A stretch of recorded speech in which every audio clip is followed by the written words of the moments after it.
So if you tracked your energy, not your hours, not your calendars, but your life force, would it reflect who you're becoming? Or would it reflect who you've been trying to please, fix, or maybe even protect? Because time isn't just time, it's a mirror. And if your energy keeps being poured into what no longer aligns, you don't just feel tired, you feel misaligned. And so this video is your invitation to call your energy back, not just to feel accomplished, right? But to feel like yourself again. But before we dive in, I want to say just a few things. If you've been following this 4-part series, this is the final piece of the puzzle. In the first video, we unpacked how overthinking traps you in this false sense of safety. Then we cracked open bold action, not the kind that pushes, but the kind that frees you. And in the last video, we explored maybe why you're still not taking action, even when you want to, and how to move through that process. And part of that is because part of you does not feel safe with who you have to become if it actually works, whatever that it thing is. And so this video is about energy, the most sacred resource you have. Because even with clarity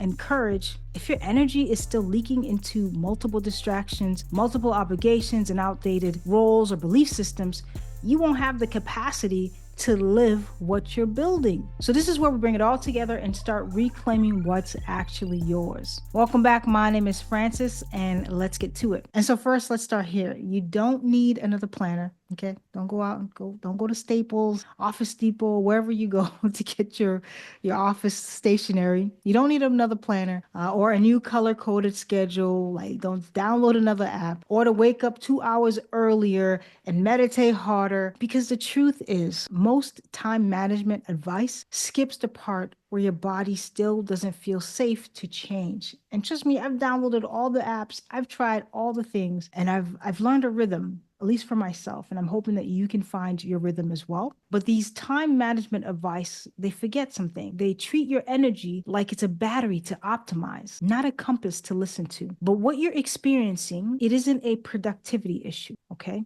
It's a pattern, a protective rhythm that once made sense a long, long time ago, but no longer serves who you're becoming, who you're on your way to transform into. And so this next part that I'm going to talk about, it's going to help everything click and put everything into place. So let's pull this apart gently. What looks like procrastination, distraction, or even maybe people pleasing is often a strategy formed by an inner part of you that learned a long time ago, if I stay busy, I won't feel the pain. If I say yes, maybe I won't be left behind. Got that FOMO, right? And if I don't slow down, no one will see that I'm unsure. Because anytime somebody has like nothing going on, we're like, what's going on? Shouldn't you be doing something? Shouldn't you be somewhere? Like, we haven't normalized the idea of just being still, right? Not having our schedules packed to the max. And so if you find yourself in these circumstances, these aren't personality flaws, they are patterns, inner agreements made at a time when urgency, silence, or even self-sacrifice felt safer than self-expression.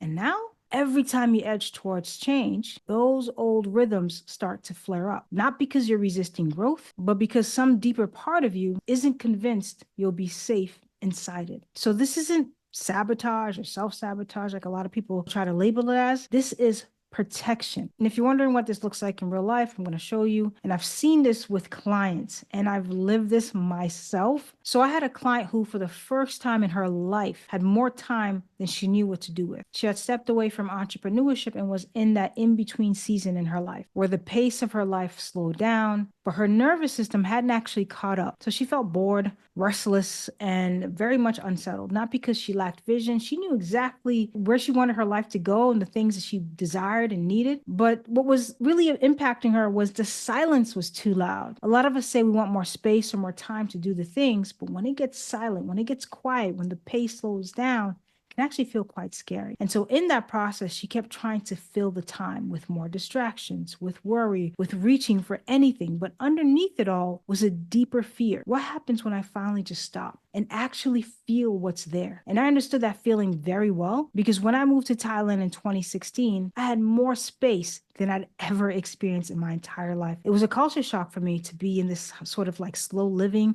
have all this spaciousness, this simplicity of life. But my system, my nervous system, didn't know what to do with all that room. My nervous system was buzzing. I was irritable, sad, even depressed at times because the busyness I had always known had kept me from myself, essentially. And when it was gone, everything that I had pushed down for years came rising up to the surface. I was like, damn.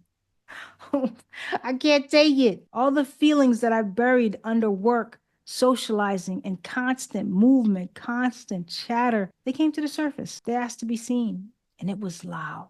Very, very loud. But as difficult as that season was, it was probably the most sacred time because for the first time, I could actually see where my energy had been going all those years. And I made a decision at that time to become the leader of my own energy. Definitely, there were moments where I fell off that and went back to that trap because it can take some time to rewire your nervous system, to rewire those patterns, and to make it feel like, oh, it's safe to move in this direction, to move into something that's unfamiliar than what it's familiar with. But when I made that decision, that meant I had to stop performing, stop chasing, stop leaking into the things that weren't rooted in who I was becoming and who I was trying to grow into. And that's why this work really, really matters because you can't take aligned action when your energy is constantly in survival mode. You can't build what's next while still outsourcing your worth to what no longer fits. And here's the deeper truth that we often miss. Time isn't just something that you spend.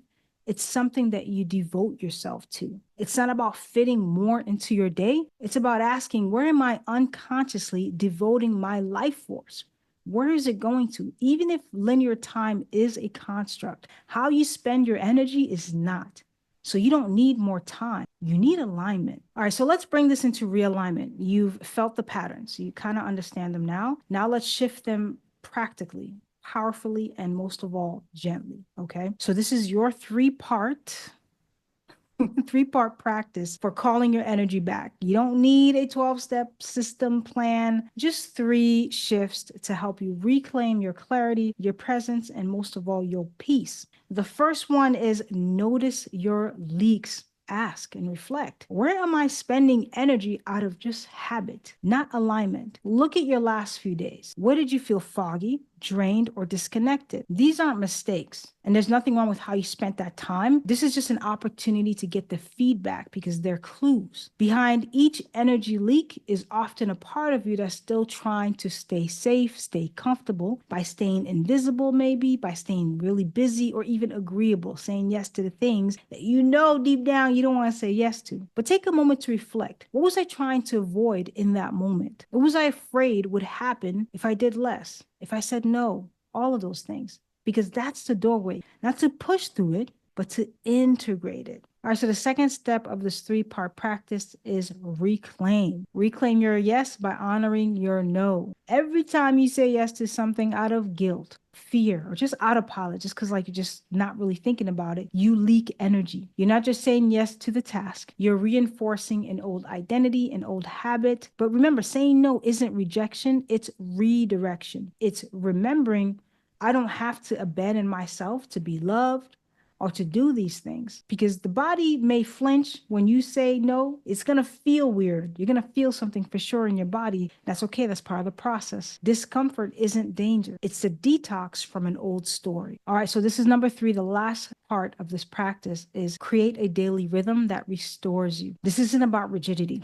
It's about rhythm. What do you want to return to? Not to be more productive, but to be more you. Maybe it's a 5-minute check-in before your day begins. Maybe it's a moment of silence after a meeting. Maybe it's a pause before you say yes. Small rituals repeated with care and love rebuild the trust with your body and your time. And you will find your rhythm the more that you intentionally seek out the rhythm. And that's going to make the biggest difference as you move forward. Drop an emoji in the comments if you're choosing a new rhythm this week, this weekend, wherever you are. Let me know. And so let's deepen that mini practice into a mini challenge. Let's ground this. Where in your life have you been feeling a bit more scattered or stretched, maybe to capacity? What's one small action that you can take today to shift it just slightly, just gently? It might make you cringe a little bit. Maybe you can't do the big thing, but maybe you can do the little thing that makes you feel a little cringy, but it will make the biggest difference. Drop it in the comments